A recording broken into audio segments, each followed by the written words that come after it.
So much media, so little time. Who keeps track of it all? That would be me. This is Bob Andelman, and this is the Mr. Media Interview, broadcast and recorded live on blogtalkradio.com from the new media and American League baseball capital of the world, St. Petersburg, Florida.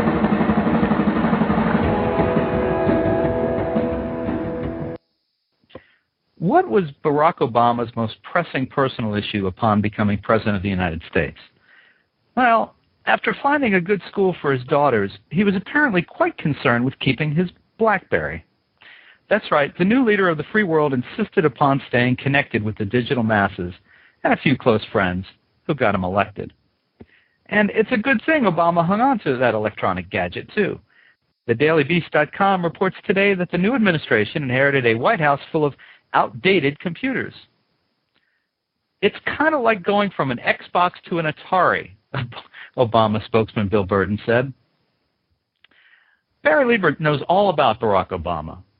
As the author of the new book, Barack Inc., Winning Business Lessons of the Obama Campaign, he and his co-author, Rick Falk, studied the many ways that the Obama campaign put a beating on its competition in both the Democratic and Republican parties. And its willingness to use technology and the Internet is no small part of the story. Barry, welcome to Mr. Media. Barry? Yep, I'm here. Okay, hey, welcome to Mr. Media. Hello, are you there? Yeah. Are you here? Yeah, thanks for having me this morning. Hey, delighted to have you. As we speak, it's day 2 of the new Obama administration. Not to be in a hurry, but what's already changed for the business world?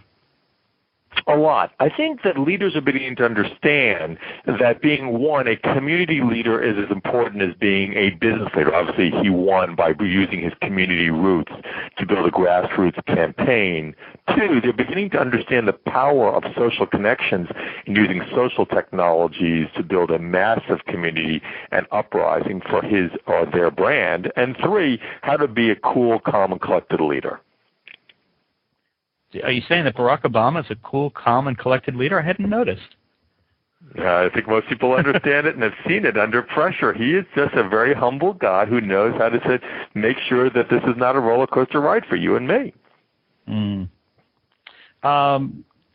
Let's talk about each of the 3 pillars that you identify in Obama's campaign strategy. You kind of referred to that just now. The first one is you talked about creating and I'm just quoting here, you talked about creating a vast online community of supporters by harnessing the power of online social technologies, including blogs, text, video, and even an iPhone application. Now, why is that so stunning in this setting? Well, I think we all understand the value of pressing the flesh when you run a campaign, which is getting out and knowing people, talking to customers, employees, or your constituents in the case of Barack Obama.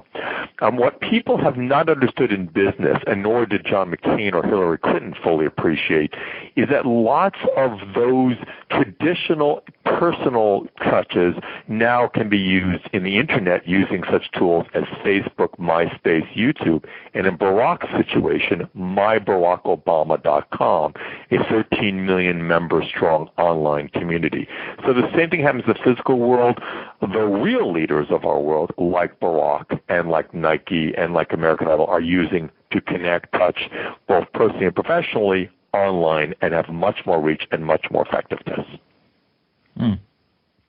I'm thinking, as you were saying that, I was thinking back to some comments that John McCain made, and I think it was in September, in the heat of the campaign, where he basically acknowledged that he had never used a computer, hadn't used the Internet, and had people to do that for him. I think he could not find the Internet, and I think he sort of acknowledges a major article in The Economist about the fact that the last man not to know where the Internet is. And I think the reality was he built one of the last campaigns that was based on physical might. He got out and did the best he could with heeled benefactors. And you could see the difference in the size of the contributions between his activities and Barack's, which is he got $350 million by basically soliciting wealthy, versus Barack, who ultimately raised about $800 million, $84 at a clip.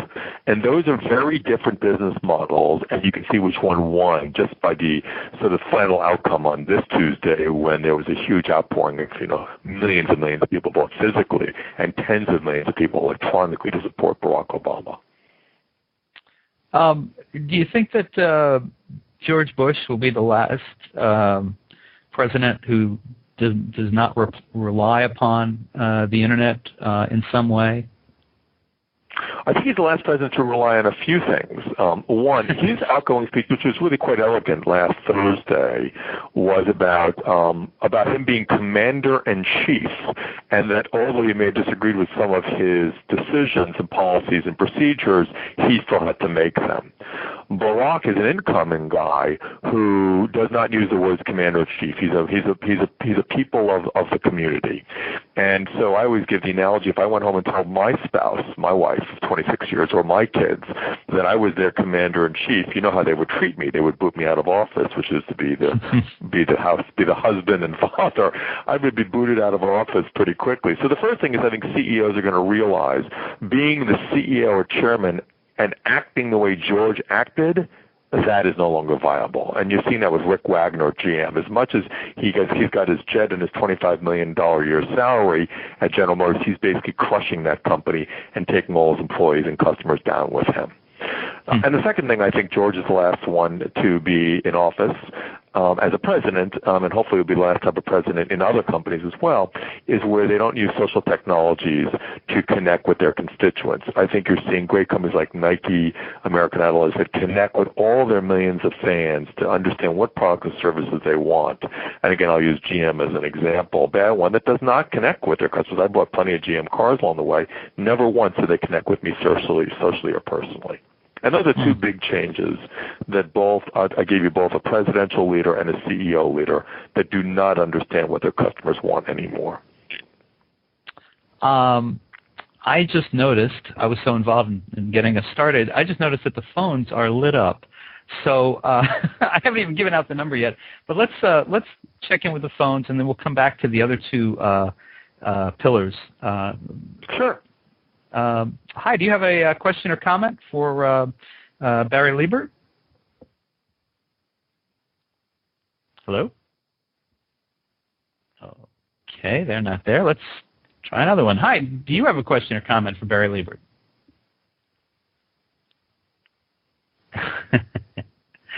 I'm not understanding what's going on here. Hi, do you have a comment or question for Barry Libert, author of Barack, Inc.?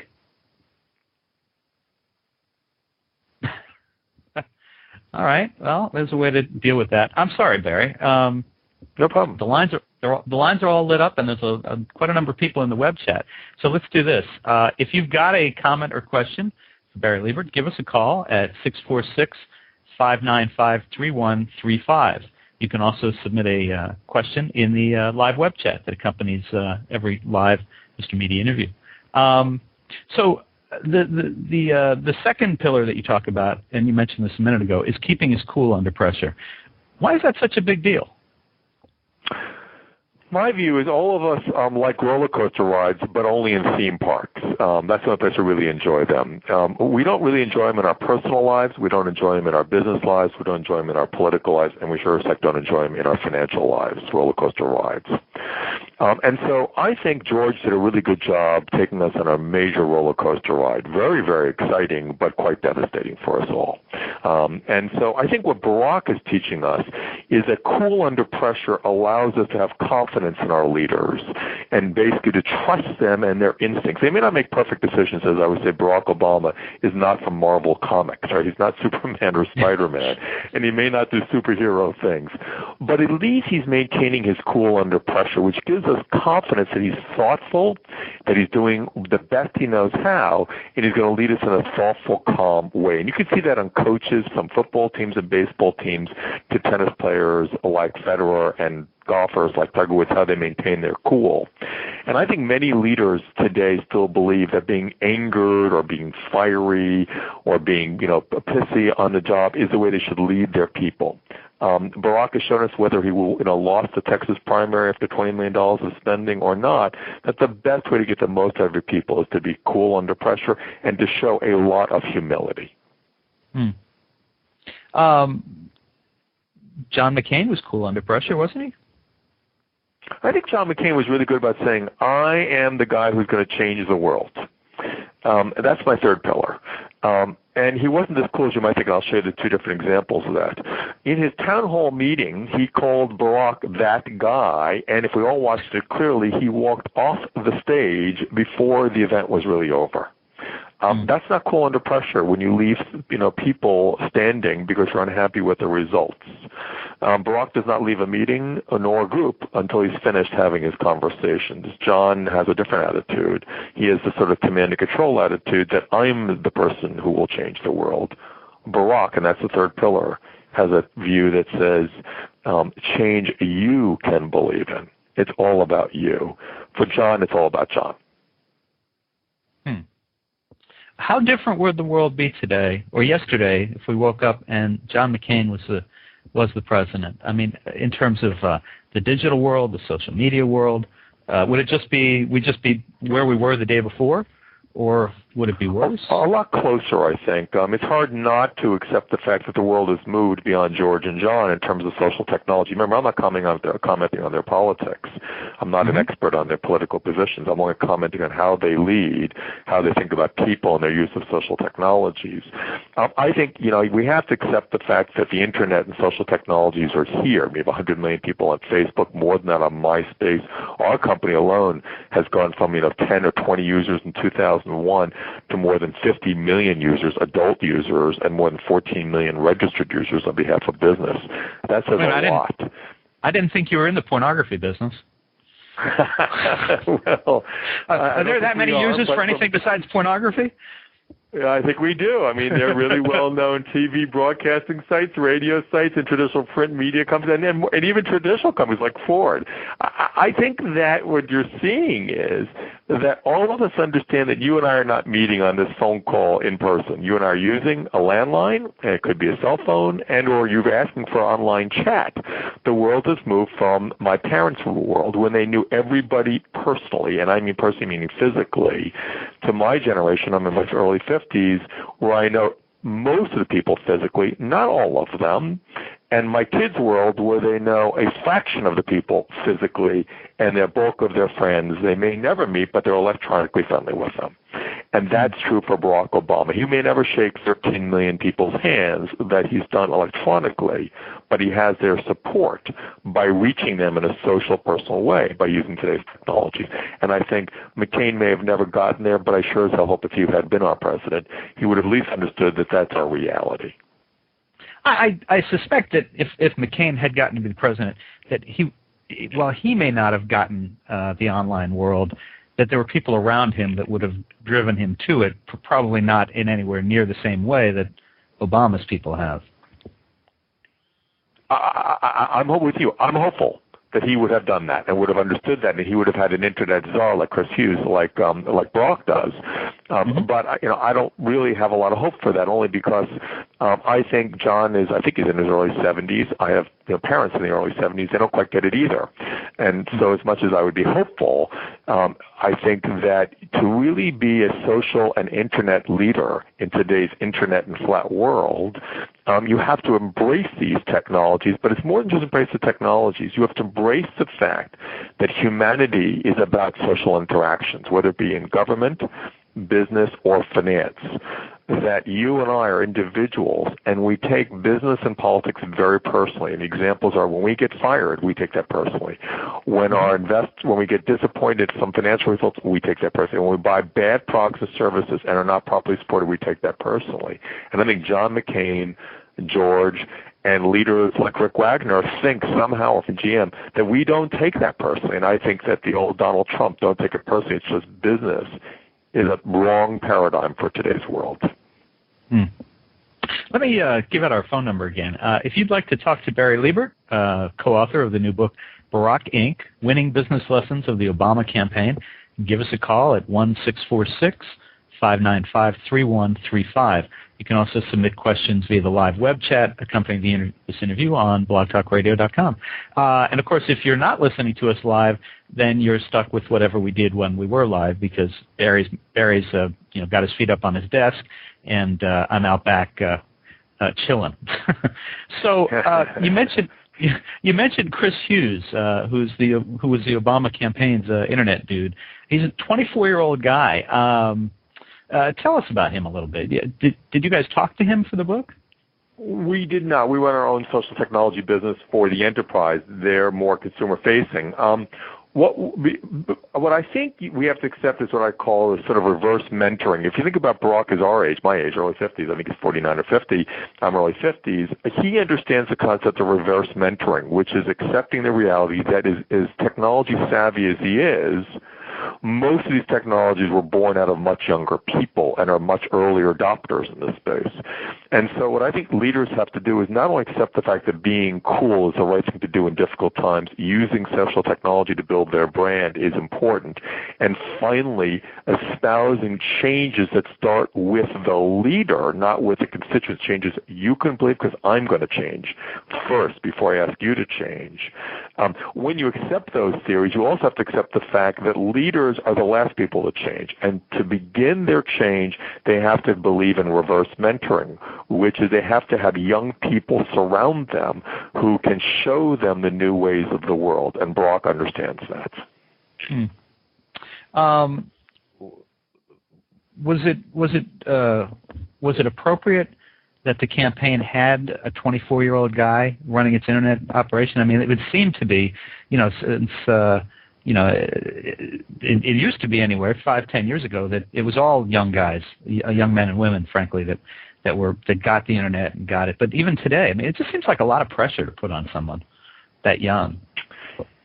I look at my 18 and 21-year-old boys, and I got to tell you, I do not think it's a lot of pressure. I think we're growing up a generation, these Gen Yers, that are smart, they're capable, they're well-educated, they understand the use of technology. It's core to who they are. Just like we grew up with cell phones and we know how to use it. My parents, who are in their 70s, my in-laws who are in their 80s, are not that comfortable yet with cell phones, but they know how to use landlines. I think that we have to accept the fact that each generation comes with its own set of capabilities despite their age, and those capabilities can be applied to business.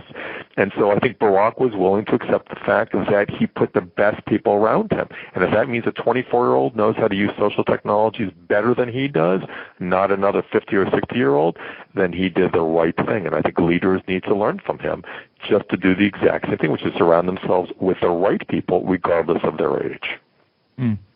One of the lines I like that's highlighted in the book is listen first, talk second. And it reminds me, I coach and have coached for years girls soccer, girls 10 to 12, 13 years old. And one of the things I'm always telling them, because they're always running at the mouth, I'm always saying, girls, you were given a mouth and 2 ears.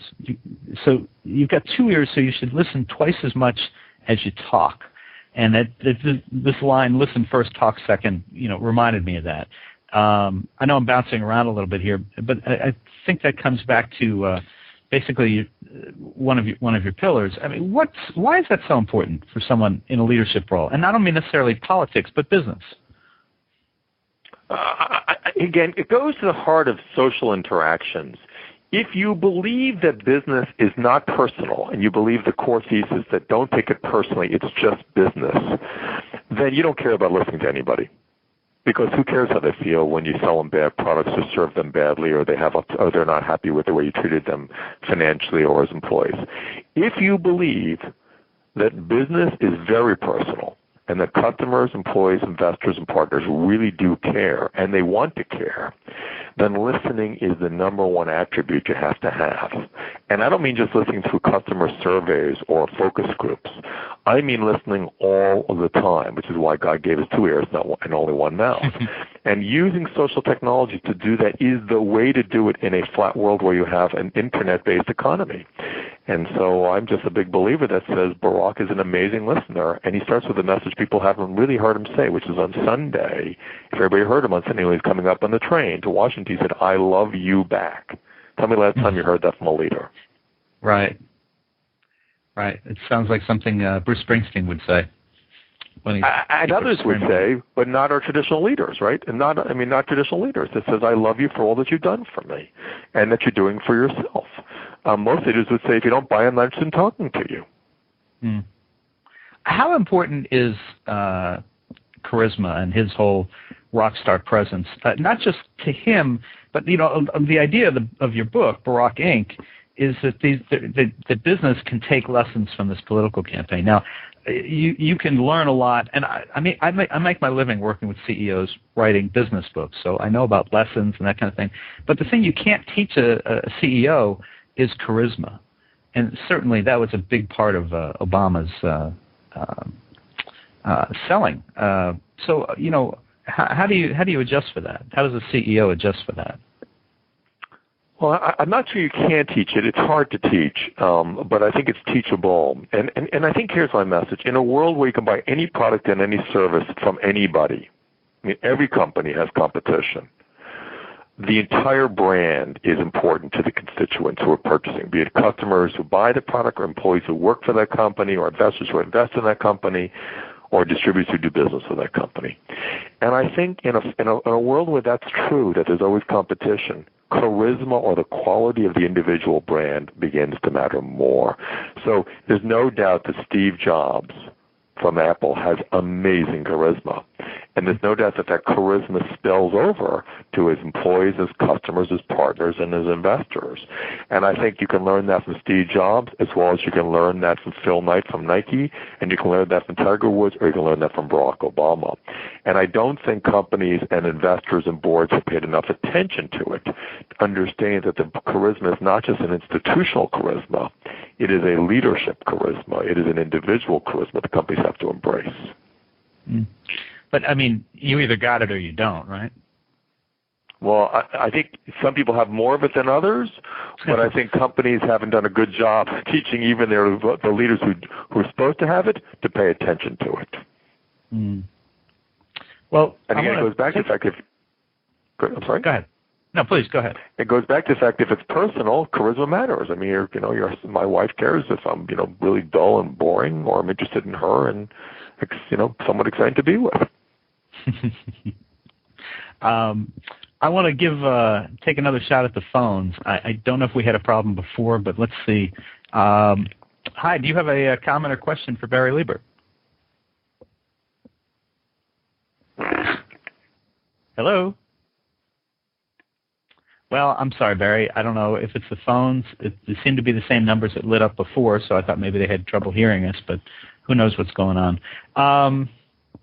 What did the Obama campaign do wrong? Obviously, they ultimately got their end game. They were elected, or he was elected. But what kind of things did they do wrong? And are there any lessons there? Sure. He didn't win every single campaign. He didn't produce every result he wanted. And it would be hard for me to essentially list everything he did wrong, and I'm sure there are things I don't know them off the top of my head. I would say the bottom line is like all humans. He did right things, he did wrong things. He won some, and he lost some. And across battles, across people. He's obviously made an issue. There's an issue now with Treasury Secretary, not filing all of his taxes properly. He's obviously made some errors. My sense is overall people are forgiving of errors as long as they're upfront about it, and he's been fairly upfront about the mistakes he's made. But they're more excited about the fact that when they lead with humility and they accept their errors and say, "I've made an error here," they're willing to acknowledge it. Look at George, even on his last day, was not willing to accept the fact he may have made a $1 trillion error with Iraq, maybe not. And it's possible we made a $4 trillion error, which is what it's going to look like, or a $3 trillion error with some of the financial deregulation issues. Maybe not in his view, but true for the rest of us who are paying the tax bill, there might be some statement to that effect. And he may have been better off saying at the end, not that I regret, but there were errors I made, and we may feel about his last 8 years differently if he says, I made a mistake. and here's some of the mistakes I hope you could forgive me for them. One of the things that Bush was always criticized for was an unwillingness to hear bad news, or he didn't brook dissent among his staff. I've known CEOs that are kind of along that same line, that they just want to hear the good news. They don't want to be challenged. They want the typical yes men. Is there a different kind of lesson in Barack Inc. about the people you surround yourself with? Well, I think you're going to the more important message. I think future leaders, as I say, are community leaders. They hear what people have to say. They're men of the people.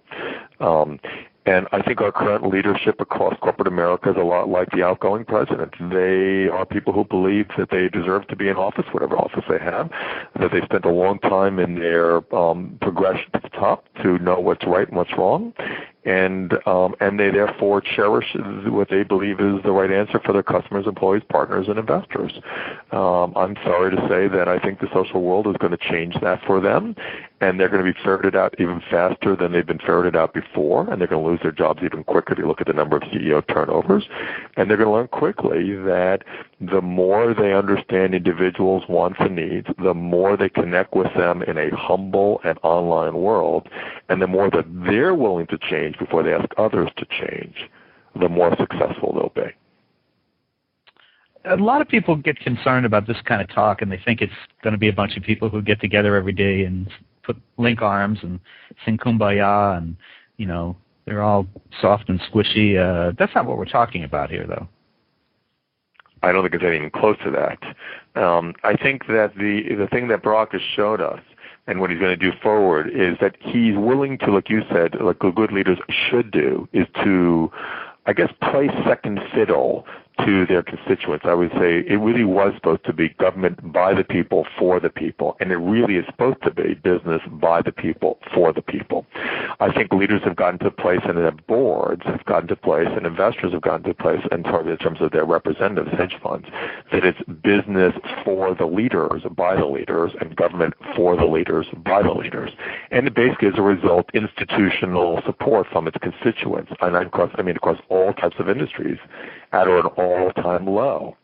I think if governments and businesses begin to accept the fact that they can be inclusive and yet make good decisions, they will re-engage their constituents so that the confidence level increases in institutions, whether it be healthcare institutions, insurance institutions, automotive institutions, transportation institutions.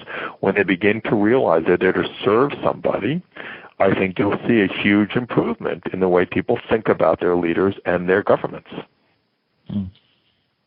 The chapter 3 of the book is titled "Be Social." It starts with the line, "Business, like politics, is extremely personal." Kind of what you're talking about. But let's take it a little further than that. Social networking, of course, Facebook, LinkedIn, MySpace, all that kind of stuff. Is that really outside of politics? Is that really a business strategy that people should be business leaders who maybe do not have a strong online bent? I mean, should everybody be doing it that way, or should is that just going to work for some people in terms of marketing and pushing their business strategy? Well, I like your words, pushing their business strategy. That sort of summarizes it there. No, I don't think pushing your brand, pushing your strategy, pushing your products, pushing your services, which way most businesses think about it, is the future of success for any of us. I think pushing your agenda. I think it is about emotionally connecting with constituents, customers, employees, and partners, investors. And I know that I repeat this because I think businesses have a long way to go in this forward, and so do governments. Understanding and meeting those wants and needs, and I think you can do that less expensively than historically, and I'll come back to that, and then doing it in a more productive way. And let's take some real examples. I think Barack ran a more efficient and ultimately profitable campaign by using these technologies to connect with these people less expensively than flying all over the country, which he did as well, or driving to every location. The Internet is a faster, better, cheaper way to connect socially, professionally, and financially than we've done traditionally.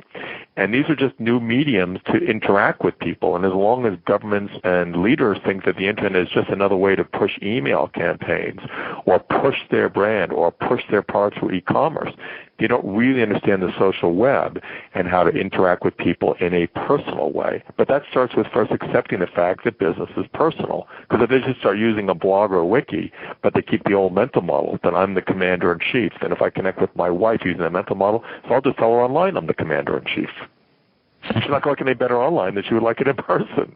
Yeah, I think you're probably right about that. I could blog to her, honey, I'm the commander-in-chief. Get it done this way. You may not like what I'm suggesting, but get this way. But that blog won't work any better, and it may be more transparent or more transportable than doing it in person. It's really starting with the fact that, yes, social technologies allows you to connect, but you must connect with a new mental model that is businesses need to engage their audiences and do it in a very mutual and personal way. And let them contribute their view of your product, of your service. Remember, Brock let everybody put up their own view of him, and it's unfettered.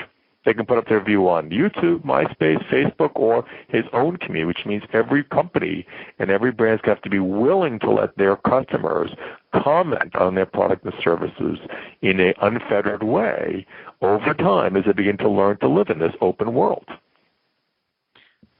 You say in the book that Obama sought to build a strong, ongoing relationship with the online communities. And what's interesting to me is that, and this is definitely going to be new territory for the Obama administration. They've gone from having this very online community, all these millions of people who contributed small amounts, who participated in their websites, who organized on Facebook and other things.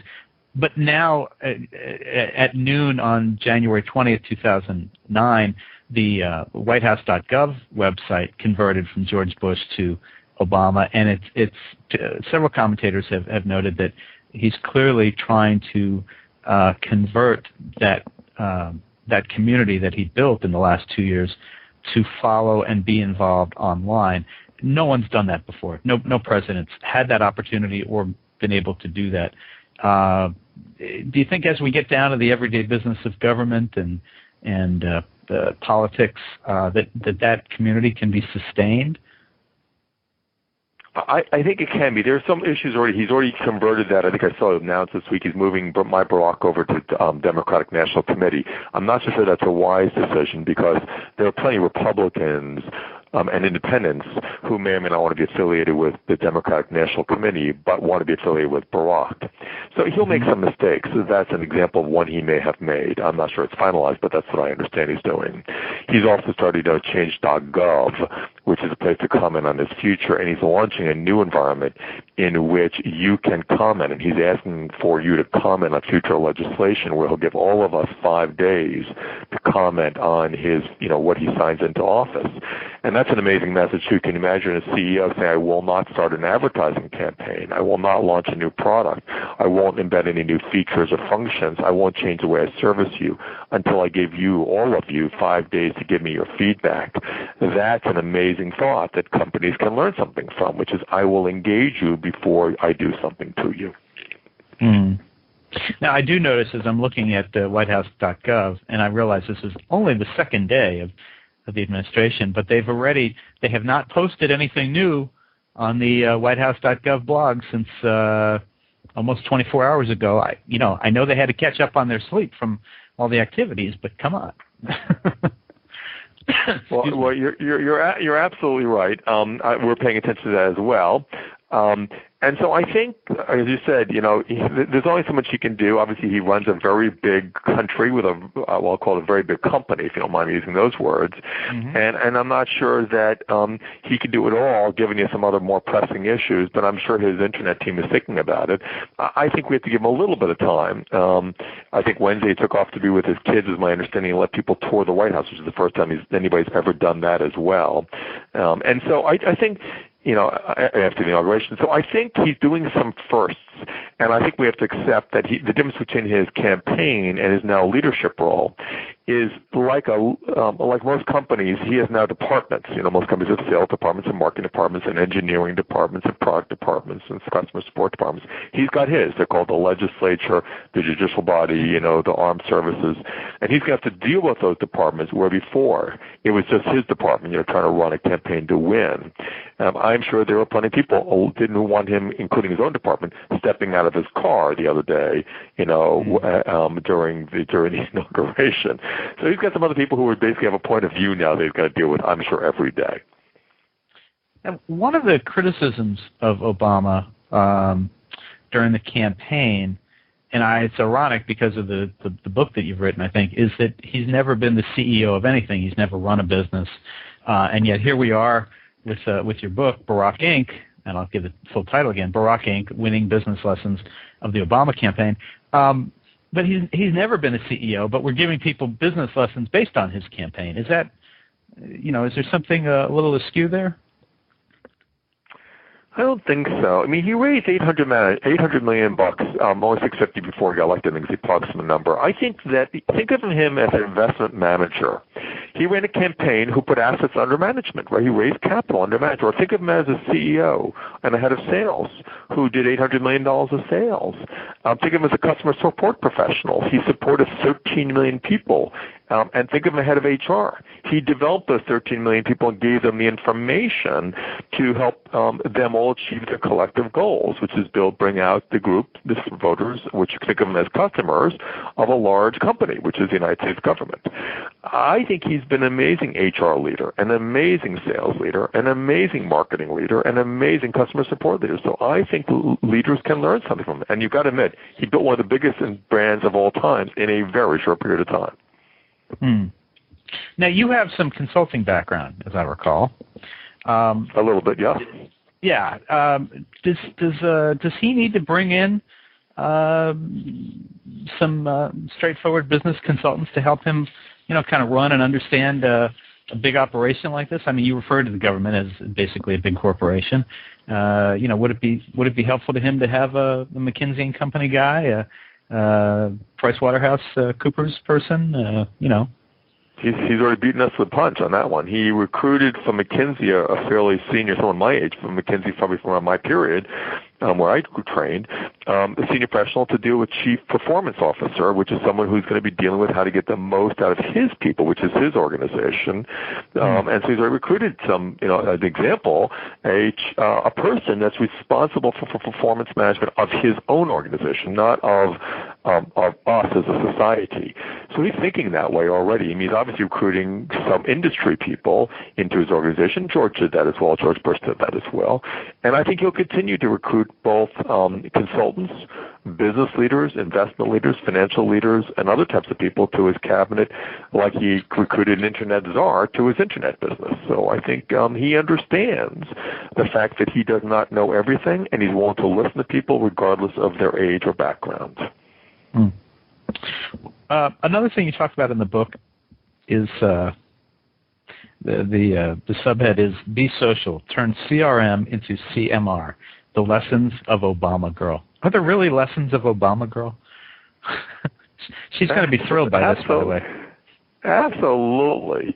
So when you put the power of your brand into other people's hands, called Obama Girl, companies can begin to understand, they may not like this message, that Obama Girl did a really good job helping him build his brand when you accept the fact that the brand no longer belongs to you. Your brand does not belong to you. Fidelity doesn't belong to Fidelity. Nike doesn't belong to Nike. GMs and Chevrolets do not belong to GM. It belongs to the people that use it.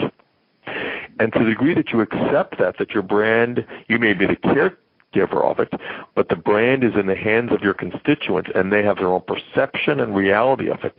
And the better you've done caregiving your brand, the more enthralled people will be to help you with your brand. Once you accept that, the more times you put your brand into other people's hands, the more they'll help your brand grow in size. And maybe you don't want to have a GM girl like an Obama girl, because maybe the GM girl would be very unhappy with the GM brand. But there are many brands where people are starting to put those brands, including Procter & Gamble, into the hands of their constituents because they know that there's more of them, more customers than there are the people that work in the company. And so my sense is that companies are going to want to, in time, mimic Barack and put their brand in the hands of their customers and let their customers shepherd that brand into a larger, more global environment. And Obama Girl, was she special? Was she special in all this? I don't think there were a lot of Obama boys and Obama girls who took his brand and basically, grew it, expanded it, amplified it, edited it, made it their own. And I think that's something that a lesson every leader, every marketer should understand. Letting others take your brand, expand it, edit it, modify it. They do it anyway, right? By either not supporting your business or by supporting your business through word-of-mouth marketing. Well, while we're making pop references, and Obama Girl is certainly the pop reference of the past year, you have a chapter called Be the Change, and it reminded me, and you have to tell me if there's a connection here or not. One of my favorite movies of all time is Caddyshack, and there's a point in there where Chevy Chase says to his caddy, "Be the ball." I'm just wondering if it's the same, if we're parsing from the same language or if it's completely different. Just curious. It's similar, but it really comes from Gandhi, right, who basically said, be the change you want to see in others.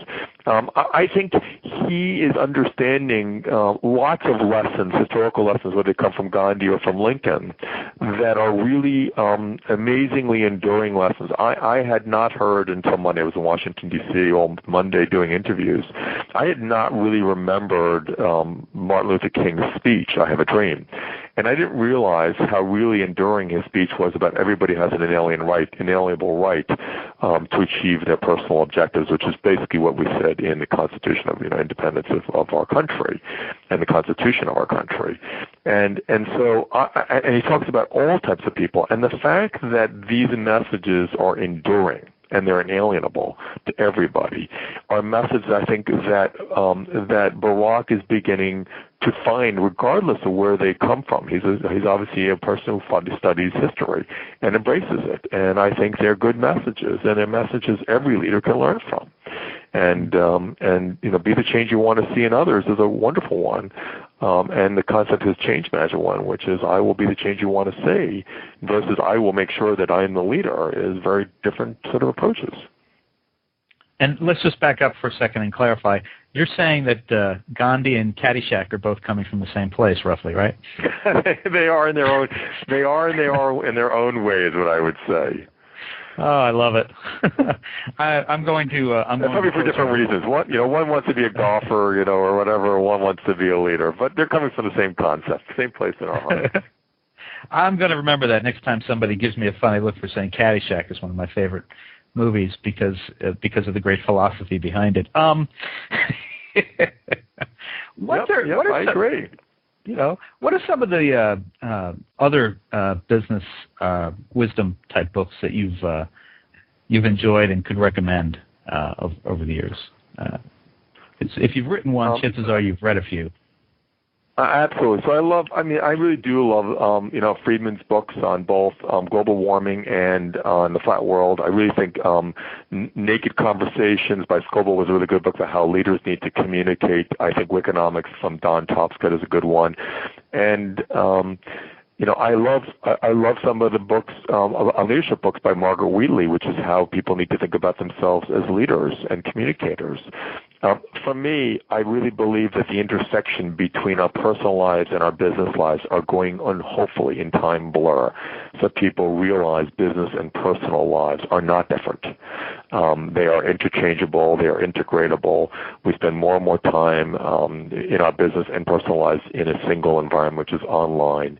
And they will join, and we'll stop thinking about the ethics and the cultures differently. We'll treat people in inalienably ways that allows them to be successful regardless of the environment they're in. And we'll treat them with humility and humanity that is important to them. And, Barry, as we kind of start winding down, you have a day job. Your life is not simply surrounding the book Barack Inc. Tell us about what you do day to day. So I'm the chairman and founder. I started this business in 2001 called Mazinga.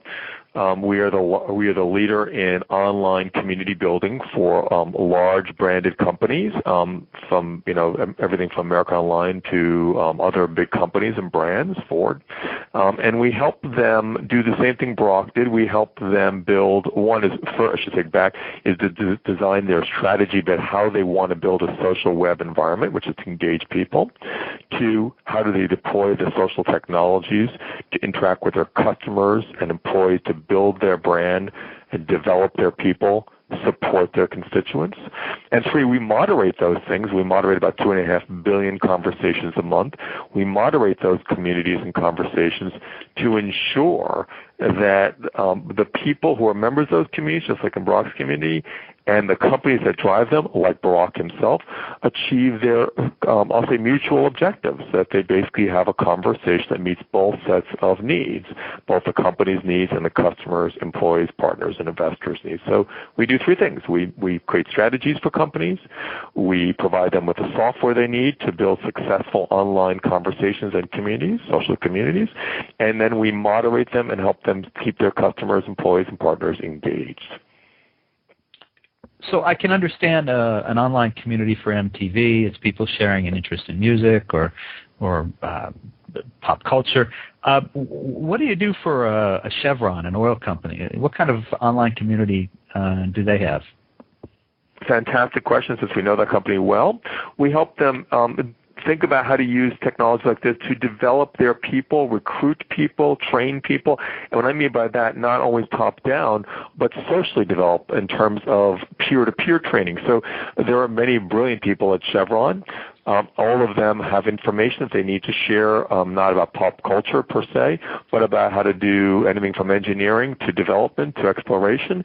We help them find ways to explore those capabilities among and between each person, and that helps Chevron and other companies like that are customers of ours, expand their capabilities, recruit people, train people, and enhance their productivity. And so it's not just about sharing whether it should be David Cook or David Archuleta win American Idol.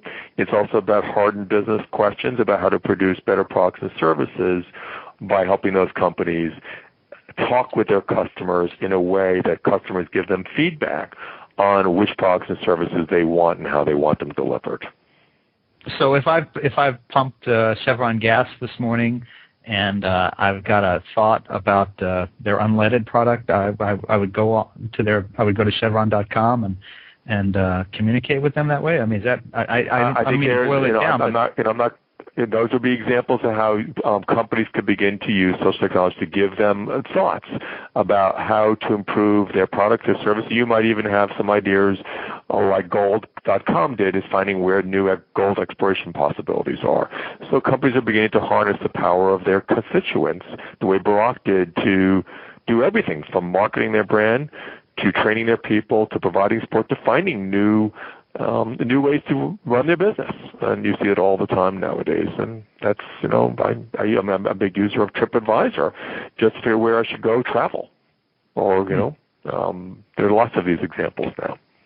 Well, it's ironic that you should mention people having ideas where, exploring for gold could be, because I have lots of those ideas, and I'm going to go to that site because I actually have some. No.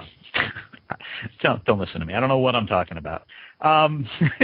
Folks, listen, you may not be, but there are people that do, and this is a way for companies not just to outsource to China or Asia or India services and capabilities. This is a way to outsource to whoever has the best ideas, the best competencies, the best capabilities, and the most interest. Their desire to improve their business. And that could be employees, it could be partners, it could be anybody. Actually, I'm going to try the phone one last time. There's a new call on here. No problem. Hi, do you have a comment or question for Barry Libert, the author of Barack Inc.? Hello? I knew it was a bad idea. I've never had this happen. We've had so many phone lines and nobody there, so maybe it's a technical issue. I apologize. I apologize to you. I apologize if there are people been trying to call in and actually talk to us, and for some reason they're not getting through.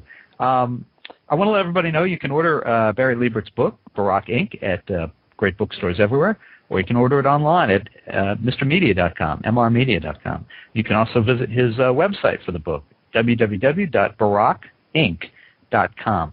The guy is now the President of the United States. I'm assuming you can spell Barack, okay? barackinc.com. I got to give the audience credit for that, right? Absolutely. I'm sure they can find it. It's a very interesting book, obviously well-timed. It was published the day before the inaugural. I guess I should ask, how much lead time did you have to get this done? Well, I had been blogging about Barack versus John McCain versus Hillary all spring and summer, suggesting that this would be the first of many elections, whether it be for President of the United States or the CEO of a company, that would be won or lost based on social leadership, which is the ability to connect with people personally, social technologies, which is to use these technologies to market your brand and build your constituents, and what I'd call is change management around the leader changing rather than the constituents changing. So change that you can believe in, not change I want you to do. And ultimately, when he won, I proposed to Tim Moore, the president, one of the divisions of Pearson, that we needed to write a book on these lessons that we've been talking about for 6 months, from the spring to the fall. And he said, I think this is a great idea. Let's get it done. And we started using the content I'd prepared, along with members of my team and editors and writers and contributors, and had to rush to get a book to market in less than 2 months, is what we did. Well, again, Barry Libert is the co-author with Rick Falk of Barack Inc., Winning Business Lessons of the Obama Campaign. And thank you so much for joining us today. I appreciate your time, and it's a very interesting book. Thanks for having me today. And we can always do it another time, hopefully when your phone lines are working. Yeah, I have a suspicion I know what's going on there, but I do apologize for that. And good luck with the book. Thanks so much, and thanks for having me today. All right, Barry, take care. Take care. Bye-bye. Bye-bye. And, of course, for more great interviews, we hope, surf over to our main website, www.mrmedia.com. That's mrmedia.com. That's where you can listen to my earlier conversations with, Kirk Douglas, Billy Bob Thornton, Guy Kawasaki, John Denver, and many more. And please think about writing an online review of Mr. Media, casting a vote for Mr. Media, or marking Mr. Media as one of your favorites, whether you listen on Blog Talk Radio, Pointer Online, Digital Journal, Podcast Pickle, Vox, Folio, Mediafly, Podfeed.net, Blueberry, Zencast, or Odeo. You can subscribe to Mr. Media, and you'll never miss a show. Just search Mr. Media Interviews from within iTunes, and you can subscribe for free. You can also listen with a piece of string and a tin can in many locations.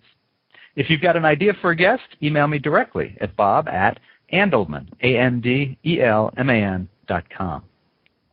You can also follow Mr. Media on Facebook or on Twitter, www.twitter.com/Andelman. Thanks so much for joining us today. I always appreciate when you give up a piece of your day to spend it with us. Come back real soon, everybody. Bye-bye.